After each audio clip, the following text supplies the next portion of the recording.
এই যে দেখতে পাচ্ছেন সম্পূর্ণ জমিটি ফসলে, ফসলে ভরে উঠেছে। লাল শাক, তারপরে আরো কত কি। যেমন টমেটো, পেঁয়াজ, লঙ্কা, বেগুন।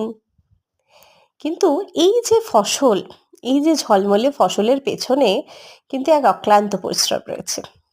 অনেক পরিকল্পনা, জমির তৈরি, একটি আগাছাময় জমিকে পরিষ্কার করে তাকে সুন্দর করে তৈরি করা, বীজ বপন করা, বীজ কিনে নিয়ে এসে সুন্দর করে সেগুলিকে ছড়িয়ে দেওয়া, তারপর জল দেওয়া তো বটেই, সেটি তো দীর্ঘদিন ব্যাপী একটি কাজ।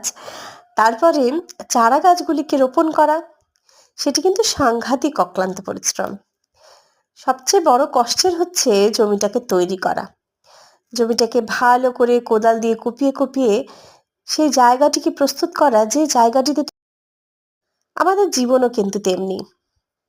জীবনে সফলতা আসে বটে, কিন্তু তার জন্য দরকার তোমার অক্লান্ত পরিশ্রম।